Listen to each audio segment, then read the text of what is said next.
Marche ou pas?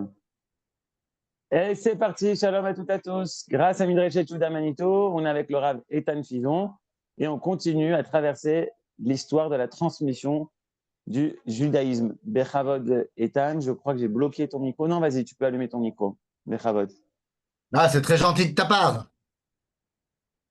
Tav, shalom les koulam, shalom ouvracha.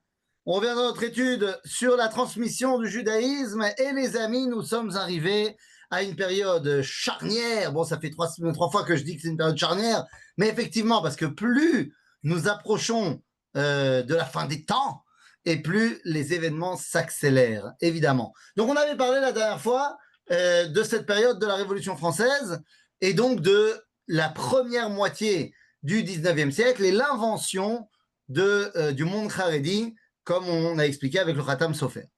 Nous allons donc commencer aujourd'hui à partir des années plus ou moins 1850, la deuxième moitié du 19e siècle, et c'est à ce moment-là que vont s'affronter deux styles de rabbins. Il y a d'un côté les grands rabbins et il y a d'un autre côté les petits rabbins. Et ça n'a rien à voir avec leur taille. C'est-à-dire, ça n'a rien à voir avec le fait de faire plus d'1,60 m ou pas de d'1,60 m. Il s'agit d'ailleurs, très souvent, les petits rabbins et les grands rabbins sont la même personne.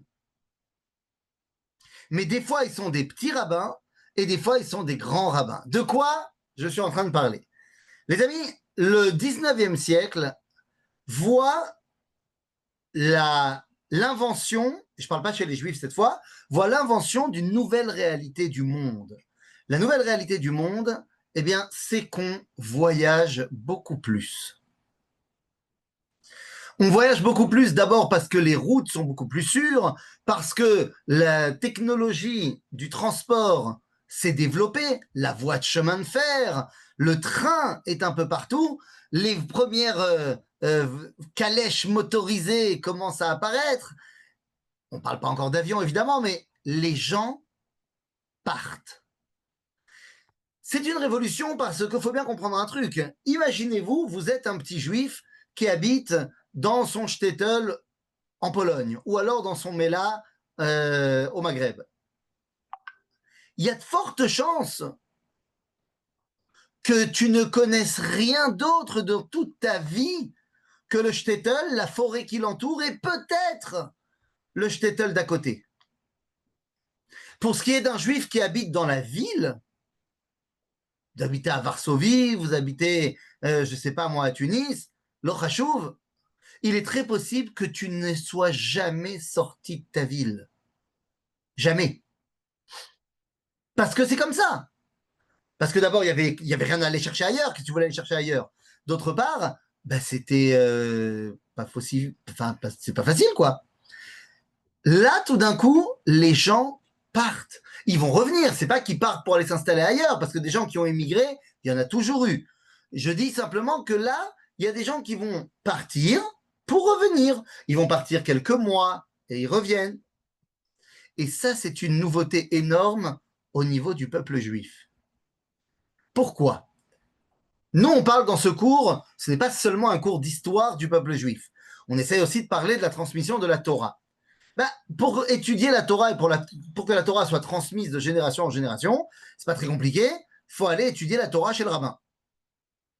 Mais qu'est-ce qu'on fait si le rabbin n'est pas là? C'est-à-dire, qu'est-ce qu'on fait si le rabbin est là où il est, mais moi, je suis plus là où est le rabbin? Alors vous allez me dire, bah, j'ai qu'à aller chez le rabbin de l'endroit où j'arrive. Non, non, je ne suis pas parti dans une autre ville. Je suis parti au Yerid Leipzig. Je suis parti à la foire. Mais sauf que cette foire, elle va durer des semaines et des mois. Et il n'y a pas de rabbin là-bas. Donc comment je fais pour commencer à étudier là-bas la Torah?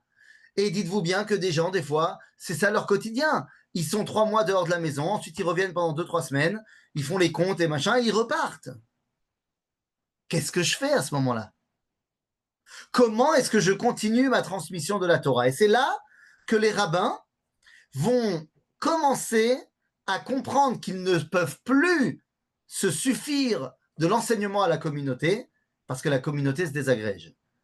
Un, elle se désagrège parce qu'on a vu l'assimilation, mais deux, surtout, parce que même les gens qui sont restés religieux, ils ne sont pas forcément autour de moi à la synagogue.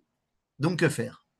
Eh bien, c'est là que vont apparaître pour la première fois ce qu'on appelle des kitsurim. Et pour vous expliquer de quoi on parle, parce que c'est un passage très important qui nous concerne complètement aujourd'hui, j'aimerais qu'on pose la question, comment on sait quelle est la halakha dans la vie juive? Vous savez, c'est bien de penser juif tout le temps, c'est bien de penser juif, mais à un moment donné, il faut aussi agir juif. Ça ne nous détermine pas notre identité de juif. C'est-à-dire, je ne suis pas juif que si je fais les mitzvot. Mais à un moment donné, il faut dire les choses. Et le judaïsme ne pense pas qu'on ne se satisfait que de grandes réflexions et de grandes foi. On n'est pas chrétien, on est aussi ancré dans des comportements, dans des mitzvot, dans des halachot. Et donc la question, c'est comment est-ce qu'on étudie la halacha? Eh bien, Rabotai, Gvirotai et tout ce qui s'ensuit, s'il y a bien un truc qui est a priori contre halachique, c'est quand les gens m'envoient des questions par SMS, des questions par WhatsApp, des gens que je ne connais pas, qui me disent Rafizon, j'avais une question, est-ce qu'on a le droit de faire ça? Alors, comme je suis faible et que je suis comme tout le monde, ben, je réponds. Mais c'est une grande erreur. Il y a ce qu'on appelle le shoot SMS. Dans certains journaux israéliens de religieux, il y a ce qu'on appelle le shoot SMS. C'est-à-dire, t'envoies des questions de manière anonyme presque à un journal et il y a des gens qui vont répondre. Vous savez, il y avait des rabbins que vous connaissez très bien, je ne sais plus qui a lancé l'idée, qui s'appelait le Rav Kling, le Rav Bochko, le Rav Ackerman, enfin des gens que je crois que vous connaissez ici à Midreshet Yehuda Manitou, qui avaient inventé il y a, je sais pas, il y a 20 ans, sheela.org. Vous connaissez le site Sheela où tu pouvais poser ta Sheela. Bon, comme il y a aujourd'hui partout, hein, pourquoi est-ce que je dis que c'est un problème alors que moi aussi je l'utilise et que voilà? C'est un problème parce que la halacha, depuis Moshe Rabbeinu, on l'étudie panim el panim. On l'étudie face à face avec le rabbin. La Torah est quelque chose de vivant.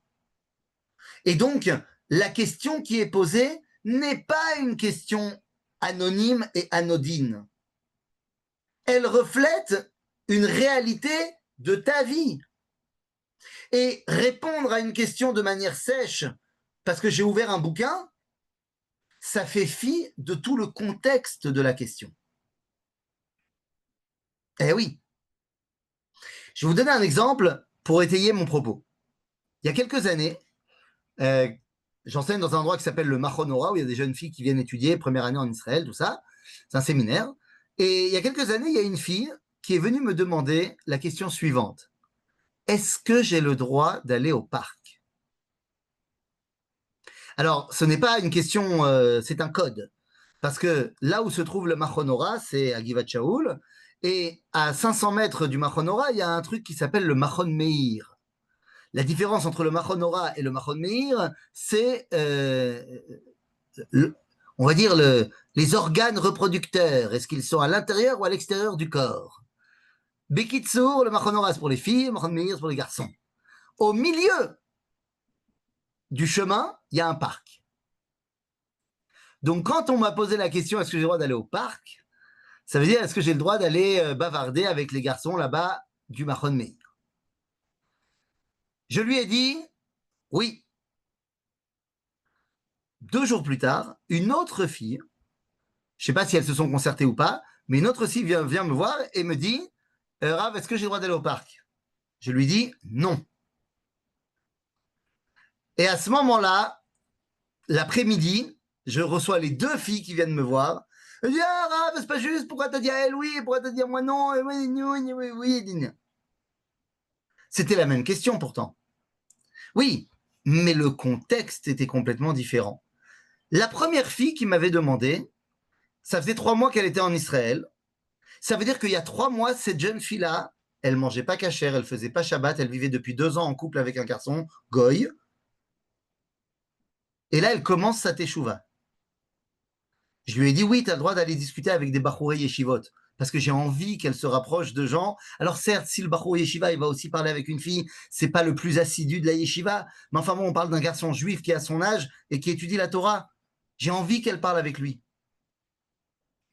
L'autre fille, à qui j'ai dit non, c'est une fille qui, la veille de sa question, avait piqué un scandale dans toute la classe pour soutenir qu'il fallait absolument mettre des collants 60 deniers, sinon on allait brûler en enfer.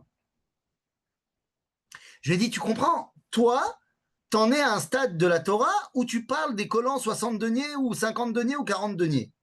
L'épaisseur, hein, l'opacité du collant.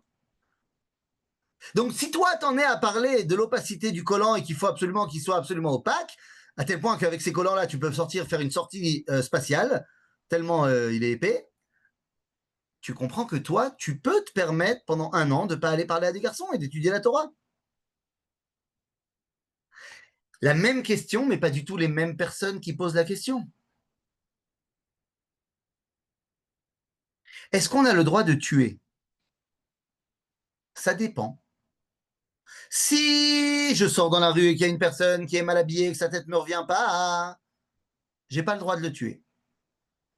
Mais si cette personne, je sors dans la rue et elle porte une djellaba, une barbe, un gros poignard et elle court dans ma direction en me disant Allahu Akbar, sale juif, je vais te tuer,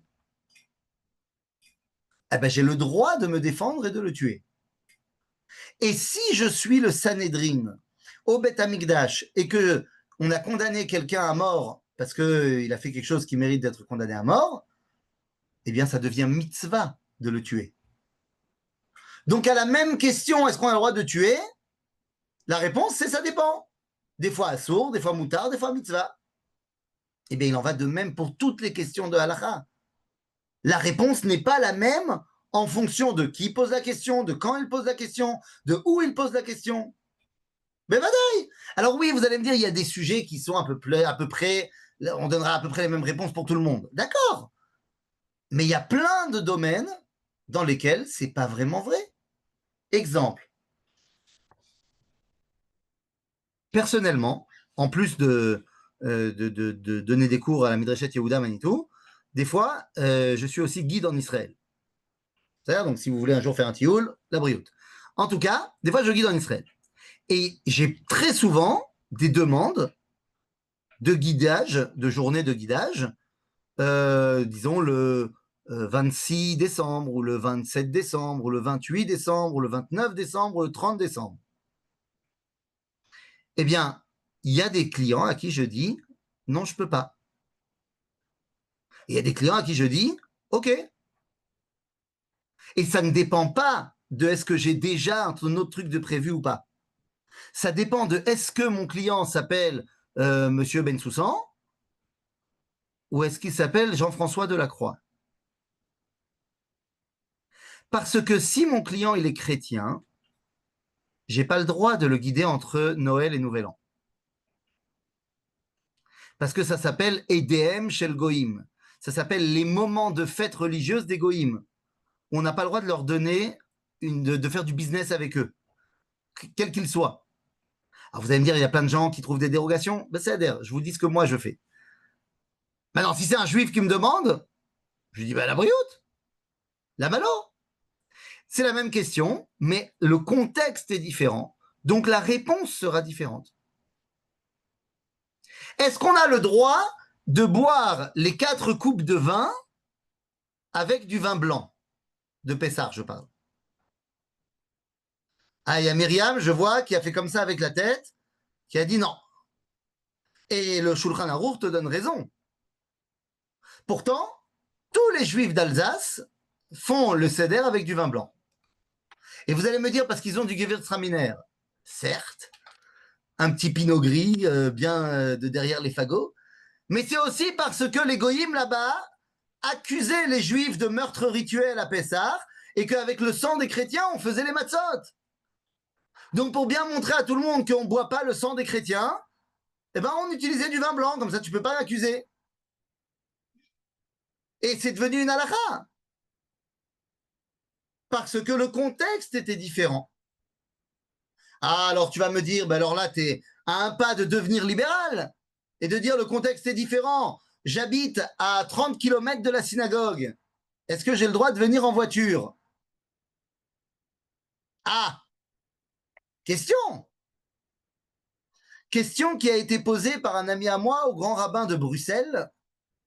Il a dit, j'habite très très loin de la synagogue, mais à Bruxelles, il y a un métro qui est complètement automatisé et qui marche avec un abonnement. Et tu ne dois pas passer de carte magnétique. Est-ce que j'ai le droit de monter dans ce métro qui est complètement automatisé pour venir à la synagogue? Ah ben voilà une question. La réponse dépendra d'un seul point. Est-ce qu'il a une kippa sur la tête ou pas? C'est-à-dire, si la personne est religieuse, je lui dis non, reste à la maison et tu fais ta tefila chez toi. Si la personne n'est pas très religieuse et que son seul rapport avec le judaïsme, c'est sa venue à la synagogue, eh bien, je vais aller chercher toutes les permissions de la halakha pour lui dire qu'il peut monter dans le train, mais qu'il le fasse différemment qu'il le fait d'habitude. Qu'il le fasse en dansant comme ça. Qu'il sente un chinouille. Alors qu'à quelqu'un que je pense que son judaïsme ne dépend pas de sa venue à la synagogue, bah, je lui dirais non, ne viens pas. De la même façon, l'écrasante majorité des synagogues en Chutz La'aretz, les gens qui viennent à la synagogue sont venus en voiture. Alors, on va pas se mentir. Est-ce que je les fais monter à la Torah le Shabbat? Ben, bien sûr. Bien sûr, je les fais monter à la Torah le Shabbat. Pourquoi? Parce que je veux les faire se sentir partie prenante du judaïsme. Et que je me fie à la vie, parce qu'on n'a pas le droit de faire monter un Mechalel Shabbat Befaresia Shabbat à la Torah. Mais je me fie à quoi? Je me fie au fait que pendant qu'il monte à la Torah Shabbat, il n'est pas en train de transgresser Shabbat. Effectivement, s'il est en train de parler au téléphone, je lui demanderai d'arrêter la discussion avant de monter à la Torah. J'avoue. Mais vous comprenez que ces questions-là ne se posent pas en Israël. D'abord parce que tu as 29 synagogues à la ronde et donc tu n'as pas 30 km sans synagogue. Et puis que tu parles à des personnes qui sont beaucoup plus religieuses. Mais les questions sont les mêmes, alors que les réponses ne sont pas les mêmes. C'est-à-dire? Donc, à partir du moment où les premiers grands changements vont arriver, la deuxième moitié du 19e siècle, et que les gens ne sont plus à proximité du rabbin, eh bien, il faut poser les questions quand on n'est pas là. Et c'est pour ça que les rabbins vont commencer à écrire ce qu'on appelle des sifrei kitsurim, des livres de poche. Parce que le Shulchan Aruch, c'est beau. Alors, d'abord, le Shulchan Aruch, c'est déjà un kitsur. Mais le Shulchan Aruch, c'est beaucoup trop grand. Le mec, il va pas aller à Leipzig, au Yérid, avec tous les tomes du Shulchan Aruch. Certainement pas. Et donc, on va avoir pour la première fois un monsieur qui, je pense, d'après ce que j'ai pu regarder, c'est le premier qui fait ça. C'est le premier qui fait ça, qui va écrire un Sefer Kitsur de Halacha. Alors, c'est qui ce monsieur qui écrit un Sefer Kitsur de Halacha? Eh bien, les amis, il s'appelle... c'est rare. Il s'appelle le Chaye Adam. Chaye Adam. Alors, Mazé à Chaye Adam, Misé à Chaye Adam. Eh bien, c'est un livre de Halacha qui va être écrit par un monsieur qui s'appelle Rabbi Avraham Danzig. Rabbi Avraham Danzig, donc ce sont les initiales de Chaye Adam, Avraham Danzig, Chaye Adam, et il écrit son livre. Bon, lui, il est juste avant 1850, mais il écrit le premier livre de Kitsur de Halacha. Kitsur de Halacha, pourquoi? Ben parce que Malasot, les gens s'en vont et ils ont besoin d'avoir la possibilité d'avoir un petit bouquin avec eux pour pouvoir savoir quoi faire quand ils sont loin d'une communauté juive pendant très longtemps. Donc Rabbi Avraham Danzig. Il y a un autre rabbin qui va écrire un autre livre qui est beaucoup plus connu dans le monde ashkénaze, qui a été écrit par un monsieur qui s'appelle Rabbi Shlomo Gansfried. Et Rabbi Shlomo Gansfried, il va écrire un livre qui s'appelle Kitsur Shulchan Aruch. Le Kitsur Shulchan Aruch. Agav, le Chaye Adam, il avait un grand sens de l'humour. Et il a dit, pourquoi est-ce que j'ai appelé mon livre Chaye Adam? Parce que déjà, mon livre en soi, c'est déjà un résumé de la halakha. J'ai pas envie qu'on écrive un résumé de mon livre. Parce que t'imagines si quelqu'un a écrit un livre qui s'appelle Kitsur Chaye Adam. Donc il a dit, au moins comme ça, personne ne pourra écrire de résumé sur mon livre. En tout cas, Kitsur Shulchan Aruch de Rabbi Shlomo Gansfried. Au niveau Ashkenaz, il s'agit des deux grands livres de résumé de la halakha. Et ça a un avantage énorme, mais ça a aussi un inconvénient énorme. L'avantage énorme, c'est que tu sais quoi faire. Le désavantage, c'est que, un, tu n'étudies plus en profondeur la Torah, et deux, tu n'as plus besoin de contact avec le rabbin.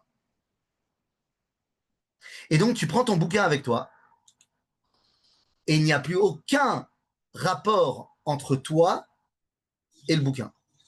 Ta situation, ton contexte, mais en même temps, c'est mieux que rien. Et donc, on a tous ces rabbins-là qui vont s'occuper de donner des halachot, meot, tsarot, très petites, pour le quotidien des gens. C'est pour ça que j'appelle ça des petits rabbins. Pas dans leur grandeur de la Torah, bien évidemment, mais là, sur ces points-là, qu'on appelle kitsurim, par exemple, nous avons également le kitsur qui s'appelle Mekor Chaim. Le sefer qui s'appelle Mekor Chaim, c'est un kitsur de halacha séfarade. C'est-à-dire, il y a aussi Mekor Chaim à Shalem, de Rabbi Chaim David Halevi.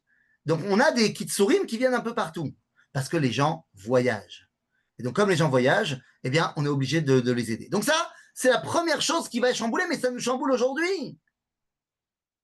Parce que tous les jours, je reçois des messages sur WhatsApp de questions de halakha. Et en vrai, je devrais appeler chaque personne et lui dire, viens, on se rencontre, on discute, machin. Bon, c'est vrai qu'il y a des questions où, bon, il y a là, comme je vous ai dit, tout le monde va avoir la même réponse plus ou moins. Mais il y a des questions où ça, c'est pas des trucs qu'on peut répondre sans connaître le contexte. Vous imaginez des kitsurim de halakha qui parlent des sujets de ce qu'on appelle ishut, des sujets entre lui et elle. Mais tu peux pas écrire un livre de halakha kitsur pour ça. Parce que toutes les questions ne sont pas que des questions de technicité, de couleur, de taches de je sais pas quoi dans la culotte. Il y a des fois des questions qui sont beaucoup plus profondes, qui relatent un problème dans le couple, qui relatent d'un vrai problème familial. C'est pas un truc qui se répond en deux clics. Est-ce que j'ai le droit d'aller manger chez mes parents? Je suis devenu beaucoup plus religieux qu'eux, ils mangent beaucoup moins cachère que moi. Un cas purement théorique qui n'existe jamais dans la vraie vie, hein, évidemment.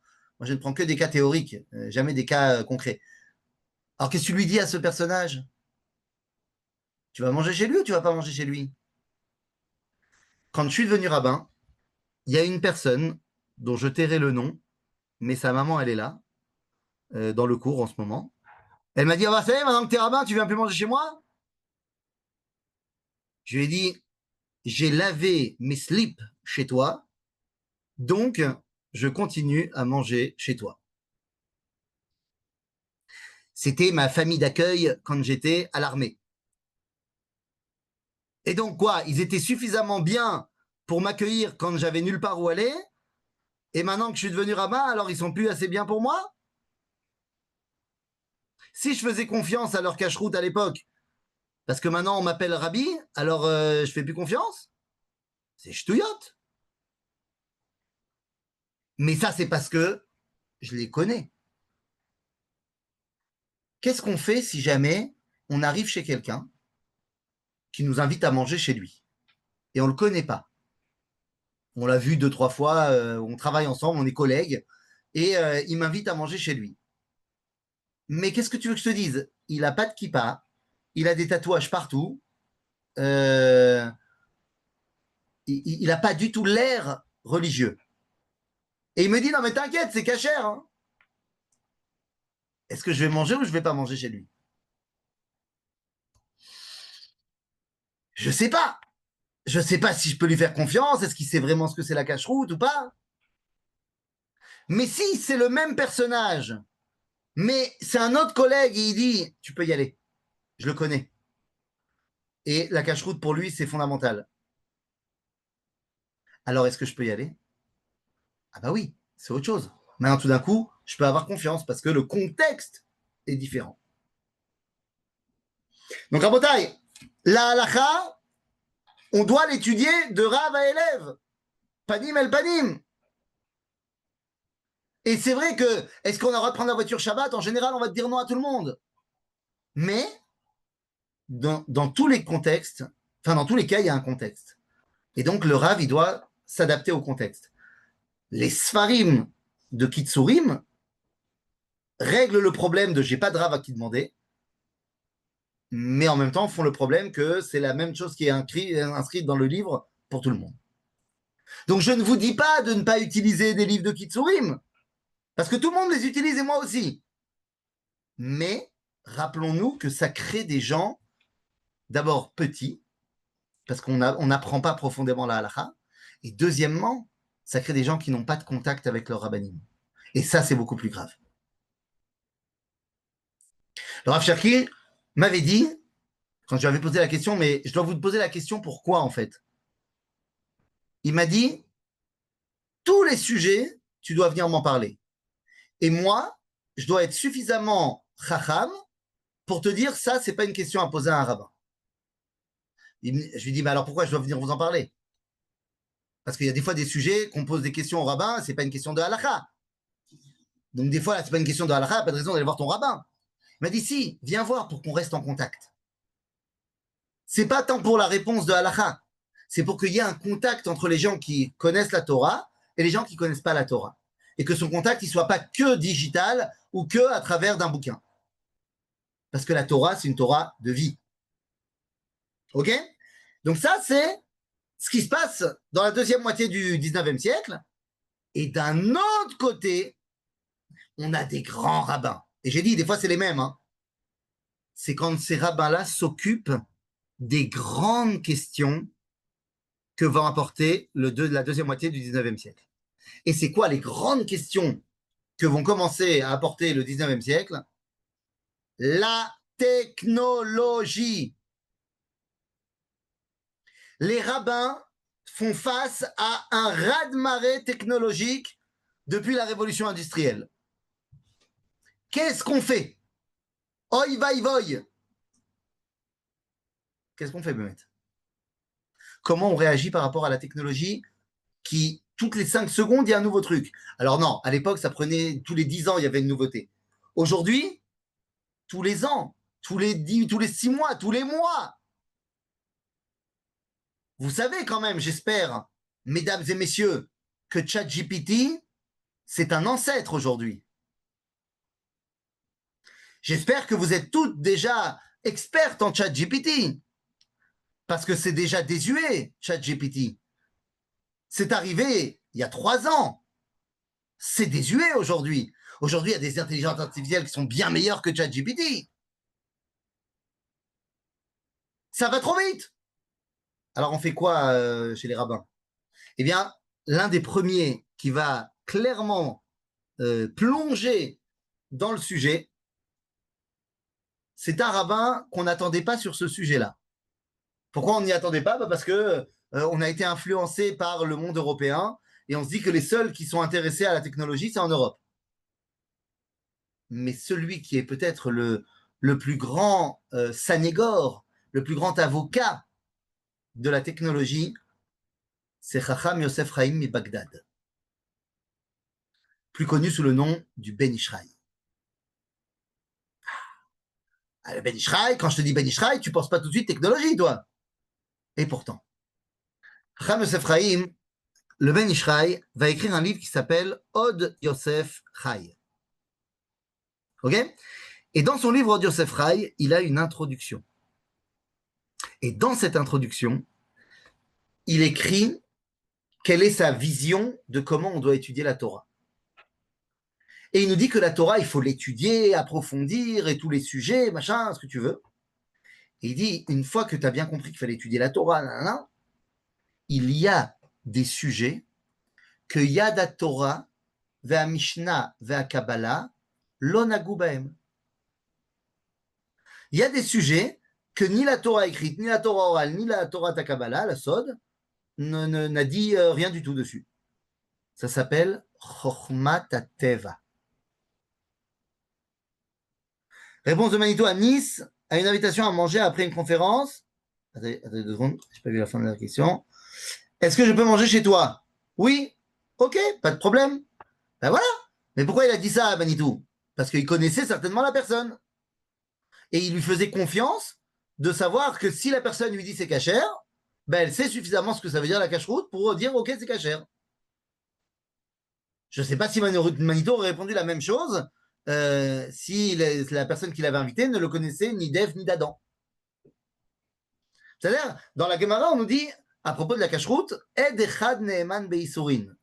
C'est-à-dire que tu n'as pas besoin d'une théouda de cache-route quand tu vas chez quelqu'un. S'il te dit c'est cachère, ça suffit. Oui, c'est vrai, si tant est que tu lui fais confiance. Ok? Si je ne connais pas une personne, je ne peux pas lui faire confiance. Je ne sais pas. Ok? Donc effectivement, Manitou, il a dû dire ça parce qu'il connaissait la personne, évidemment. Kitsour, donc le Ben Ishra, il te dit Chochmat Teva, c'est-à-dire la science. Et il dit la science, la Torah, elle ne nous en a pas parlé, ni la Mishnah, ni le Talmud. Donc il faut aller étudier ça pour essayer de comprendre. Et il donne l'exemple du comment ça s'appelle, du phonographe. Non, pas du phonographe, ce sera du télégraphe. Télégraphe, autant pour moi. Le télégraphe, l'ancêtre de notre ami téléphone. À son époque, le télégraphe est arrivé. Il dit, mais il y a 2 façons de voir. Il dit, c'est extraordinaire. Mais ça, il dit, c'est pas chacham. De dire, waouh, c'est magique. C'est pas chacham. Il faut maintenant que tu essaies de comprendre comment ça marche, le télégraphe. Parce que c'est comme ça que tu vas dévoiler Dieu. Eh oui. Mais ça, les amis, ça va en contradiction grande avec beaucoup d'autres rabbins qui ont peur de cette nouvelle technologie qui arrive. C'est pas qu'il y a 150 ans. Hein. Il y a des manifestations pratiquement tous les jeudis à Mea Shearim. Bon, ils sont 12 hein, dans la manifestation, le Rachouv, avec des mecs avec des pancartes qui te disent la seule vie heureuse, c'est la vie sans Internet. Une vie sans Internet. Parce que Internet, c'est Aviavot Atuma. Il y a une personne dans ma communauté, je ne vais pas dire le nom parce que peut-être vous la connaissez, une personne dans ma communauté qui a fêté, il n'y a pas très longtemps, ses 80 ans.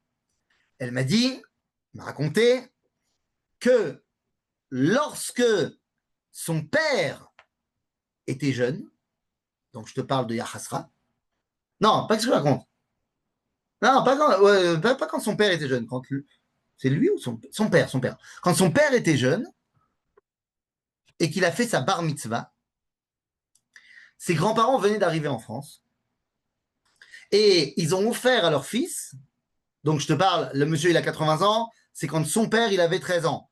Donc, je n'ai pas exactement les dates, mais bon, on est sur la fin du 19e siècle, début du 20e siècle. Et elle dit pour sa bar mitzvah, ses arrière-grands-parents donc ont offert à son père, on lui a offert un vélo. Un vélo, ouais, un vélo. Je ne sais pas s'il y avait encore la grande roue devant et la petite roue derrière. Je ne peux pas vous dire. Un vélo. Et le petit, il a fait du vélo dans la rue de la synagogue. Le rabbin, et on n'était pas Shabbat, hein, on était mardi. Le rabbin, il est venu prendre le père du gosse. Il lui a dit, écoute-moi bien, c'est parce que je t'aime bien que je te préviens. Si je revois encore une fois ton fils sur ce truc des goyim, je ne ferai pas son mariage.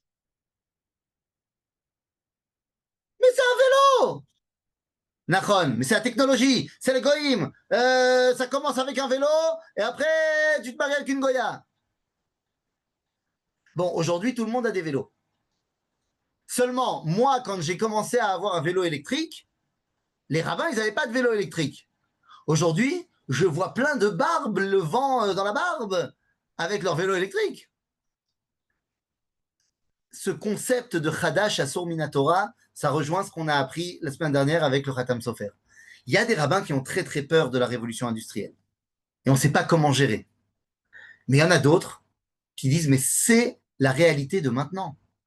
On ne peut pas faire l'économie de la technologie. On ne peut pas. Ça fait partie du monde d'Akadosh Baruch Hu. Et donc, il va falloir qu'on donne des réponses halachiques à cela. Et c'est là qu'on va avoir des rabbins qui vont écrire des nouveaux livres de halacha, pas des kitsurim, des nouveaux livres de halacha où on répond aux nouvelles questions qui n'ont jamais été posées. Il y a un monsieur qui s'appelait Rabbi Rabbi Shlomo Zalman Auerbach. Rabbi Shlomo Zalman Auerbach, il raconte, il témoigne qu'il se balade un jour à Jérusalem et il voit Mar'eh Pele.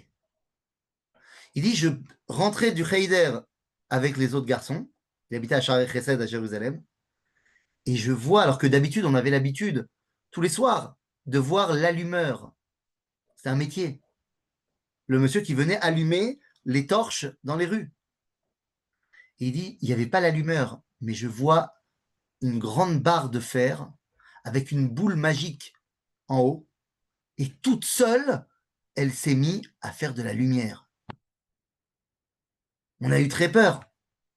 Et puis après, j'étais envoûté et je voulais comprendre comment ça marchait. Il dit, je suis resté toute la nuit devant cette boule magique jusqu'au moment où le soleil s'est levé et elle s'est éteinte. On venait de mettre l'éclairage de rue électrique dans les rues de Jérusalem. Et il a dit, mais attends, mais il faut comprendre comment ça marche, cette histoire. On a le droit d'utiliser ce truc-là Shabbat? On n'a pas le droit d'utiliser ce truc-là Shabbat? Il faut comprendre comment ça marche. Et donc, on va devoir écrire des nouveaux livres de halakha. Encore aujourd'hui, quelle est la différence entre un petit rabbin et un grand rabbin au niveau de la halakha?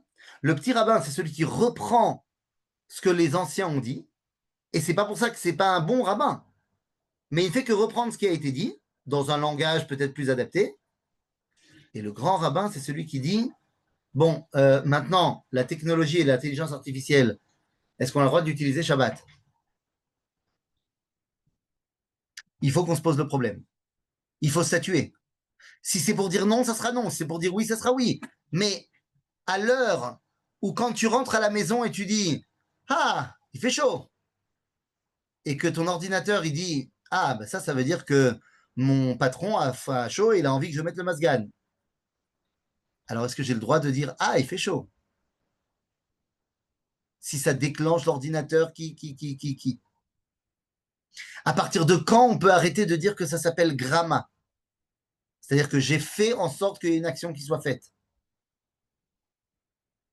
Les amis, toutes ces questions-là, la viande cultivée en laboratoire, est-ce que c'est Bassari ou est-ce que c'est Parvé? Est-ce qu'on va pouvoir bientôt manger le cheeseburger, le vrai? La réponse est oui. Puisque le grand rabbin d'Israël, le Rav David Lo, a statué que la viande qui est développée en laboratoire, vous savez, à partir d'une cellule, on la fait grandir et ça devient un muscle, ça devient un steak. Et il a dit c'est Parvé. Aval, dans les premiers temps, quand ça sera commercialisé, on dira que c'est parveux, mais qu'on ne peut pas le manger avec du lait. Le temps que les gens s'habituent. Et une fois que les gens seront habitués, ben, ça sera autorisé avec le lait. Comme aujourd'hui, tout le monde sait qu'il y a du lait d'avoine, il y a du lait de riz, du lait de soja. Et donc les gens qui se font un café au lait après le repas de Shabbat, ça ne choque plus personne. Mais au début, ça choquait. Ben, c'est pareil. Je vous raconte le savon que m'a passé ma belle-mère à Simchat Torah. J'ai fait quelque chose de terrible selon elle. J'ai donné un Sefer Torah à ma femme pour qu'elle danse avec les femmes dans la Ezrat Nashim.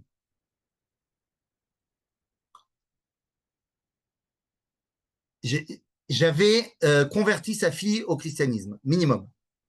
Minimum. Et je lui ai demandé, mais dites-moi, qu'est-ce qui est interdit? Mais on fait pas ça, mais on fait pas ça, mais on fait pas ça. Je lui ai dit, mais Am Israël, il veut ça maintenant. Alors, ce qu'on fait pas, c'est comme les libéraux. C'est de dire, allez, on y va tous ensemble, il n'y a pas de séparation, c'est parti, hop là, pam là. Mais Am Israël, les femmes d'aujourd'hui, elles sont 20 fois plus rattachées à la Torah que l'été il y a 100 ans. Et aujourd'hui, elles veulent danser avec la Torah parce qu'elles étudient la Torah tous les jours. Et elles se sentent proches du Sefer Torah, comme les garçons, ils sont proches du Sefer Torah. C'est une nouvelle réalité. Qu'est-ce qu'on fait? On dit que ça n'existe pas? Donc, c'est quoi la différence entre les petits rabbins et les grands rabbins qui ont commencé à naître à ce moment-là? C'est est-ce que je fais face au nouveau contexte du judaïsme et je dis quelle est la réponse de la Torah par rapport à ce nouveau contexte, ou alors je mets des œillères et je dis tout ce qui est nouveau n'existe pas, on reste sur ce qu'il y avait avant. Donc on a dit, on a commencé à écrire des livres de récapitulation et surtout des livres qui commencent à répondre aux nouvelles questions, et ça ne s'arrête pas. Ni les livres de récap, ni les livres qui parlent des nouvelles réalités, rien ne s'arrête, tout continue. C'est une nouveauté de la deuxième moitié du 19e siècle qui nous continue aujourd'hui. Et donc c'était ça que je voulais voir avec vous. La prochaine fois, on rentrera dans le sujet le plus brûlant de la deuxième moitié du 19e siècle, le sionisme. Oui ou non? Pour ou contre? Bien les amis, la guerre du sionisme, ce sera la semaine prochaine. Et voilà, si vous avez des questions, à vous de jouer. Et comme je vous connais un peu, je peux répondre à vos questions. Ben moi, je voulais revenir sur ce que vous avez appelé les petits rabbins. Il faut se rendre compte à l'évidence. Enfin, heureusement qu'aujourd'hui en Israël, on a, j'allais dire, des bons rabbins. Enfin, ceux qui réfléchissent et qui veulent bien se poser des bonnes questions. Mais tout le temps où on était en France, je pense qu'on n'avait que des petits rabbins, en fait. Ben non, il y avait Manitou. Quand on posait une question, c'était toujours non. On avait mis, je sais pas quoi, Mais non, mais il y avait Manitou. dans une poêle, machin. Donc, tout de suite, enfin, la première réponse, c'était non, quoi. Enfin, Mais bon, d'abord, il y avait Manitou, je te dis. bon, Mais oui, au-delà de c'est ça, vrai. au-delà de Manitou, je vais te dire, dès que je pose une question, quelle que soit la question, hein, pas de Torah, hein, dès que je pose une question à mon père, je lui dis, papa, dis non. Il dit quoi? Dis non, dis non. Dis non d'abord. Je dis, ok, bon voilà, maintenant tu as dit non, maintenant je peux te poser la question pour de vrai. Il y en a qui disent tout le temps non au début, et après on discute. Mes enfants, dès qu'ils me posent une question, ils ont compris le truc. Ils font appeler leurs copains pour poser la question. Parce qu'ils savent qu'avec eux, j'ai tendance à leur dire non, là où aux autres, j'ai tendance à dire oui. Parce qu'on a toujours ce problème de vouloir être plus exigeant pour nous-mêmes, pour notre famille, machin. Bon, il y a des rabbins qui disent toujours non parce que c'est plus facile de dire non. La Gemara nous a déjà dit Koar de Terra Adif. C'est la force de dire c'est permis, c'est plus grand que celle de dire c'est interdit. C'est facile de dire c'est assourd. C'est-à-dire, comme j'ai dit à mon fils, je ne sais pas si je vous ai dit, mais là, à Soukot, on a eu le grand débat avec mon fils parce qu'il voulait aller à la piscine à Yom Tov. Il voulait aller à la piscine. Et je lui ai dit non, pas à Yom Tov, c'est à Shabbat. Il voulait aller à la piscine Shabbat. Alors, je lui ai dit assourd. Il m'a dit, je savais que tu dirais que c'était assourd. Donc, je reformule ma question. Papa, est-ce que je peux aller à la piscine à 7 heures du matin, avant la tfila, quand il n'y a pas de femmes là-bas? Parce que tu vas me dire, on ne peut pas aller à la piscine, c'est mixte. Mais je vais quand il n'y a pas de femmes. Alors, je lui ai dit, c'est toujours non. Il me dit, je savais que tu dirais que c'était toujours non. Donc, je viens avec une autre question. Est-ce que j'ai le droit d'aller à la piscine le Shabbat matin à 7 heures du matin quand il n'y a pas de femmes et je ne prends pas de serviette et je ne m'essuie pas? Quand je finis ma piscine, je sors et je sèche au soleil. Parce que tu vas me dire que c'est interdit de s'essuyer parce que tu peux arracher des poils et tout ça. Et là, je lui dis, non. Il me dit, je savais que tu allais dire non. Donc, je repose ma question. Est-ce que j'ai le droit d'aller à la piscine à 7 h du matin quand il n'y a pas de femme, quand j'ai pas de serviette et que j'y vais béchinouille? Parce que tu vas me dire que c'est ouvdin des chol et tu vas me dire que ça ressemble à ce qu'on fait pendant le chol. Mais moi, je le fais jamais pendant le chol parce qu'on n'a pas de piscine, j'ai eu. Et que donc, je le fais que quand je suis en truc. Et pour faire la différence entre Shabbat et Yom Chol, eh bien, j'y vais différemment. Et je lui ai dit, non. Et il m'a dit, je savais que tu dirais ça. Donc, je respecterai ta parole uniquement si tu me dis pourquoi est-ce que tu permets, et pas que toi, hein, tous les rabbins, d'aller au mikveh Shabbat.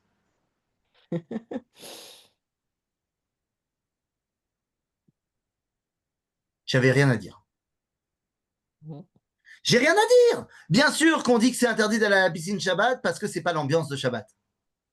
Mais il n'y a pas de véritable interdit. Si tu Oui, permets c'est à un sur des chassid d'aller réponses, au mikveh, mais c'est sur des réponses comme ça qu'on fausse les choses. Parce que mais si on bien dit sûr. pas, Mais bien voilà, sûr. Et tu sais pourquoi? Parce qu'on a peur. Parce qu'on oui, a peur de perdre les gens. Parce qu'on a peur que si jamais je lui permets ça, alors, tu sais, au début, il prend ça, après, il va prendre ça. Alors que peut-être qu'il faudrait faire confiance aux gens. Et que s'il te demande de prendre ça, c'est parce qu'il veut prendre que ça. Parce que ce qui est permis, c'est permis. Il n'y a pas de raison de lui interdire. Ça demande au Rav non seulement d'être grand, mais d'avoir foi dans la grandeur de celui qui pose la question. Et Zélo Pachout.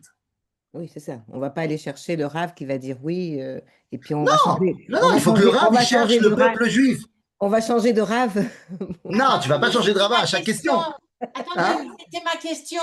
Vous avez dit que vous voulez connaître les gens, mais vous n'avez pas parlé des gens qui choisissent le rabbin pour avoir la réponse à la question qu'ils souhaitent Si, obtenir. pas de problème. Si c'est le rabbin attitré, c'est OK, il y a des rabbins qui sont plus cool que d'autres. Maintenant, s'il est orthodoxe, le rabbin, et qu'il est plus sympa que les autres, et que c'est tout le temps le même que je vais voir, j'ai le droit de choisir un rabbin qui est Pourquoi il plus faut aller adapté. voir toujours le même? Bah, parce que sinon, ça s'appelle de la mauvaise foi. Ah, c'est ça que Bah, je voulais savoir. si sur ce sujet-là, tu sais que le rabbin, il a une idéologie et il est contre, bah, je vais pas aller lui demander sur tout à lui, mais sur ça, parce qu'il y a aussi une dimension de chez qui j'étudie la Torah. Ça faut une cohérence aussi dans l'enseignement. Mais tu as le droit, par contre, de choisir un rabbin où, de manière générale, il est plus coulant qu'un autre rabbin, bien sûr. Pas de raison. C'est-à-dire תודה Ciao. רבה. Chazak Baruch, les amis. תודה רבה. Merci. Bye. להתראות. שלום, שלום. Chazak Baruch.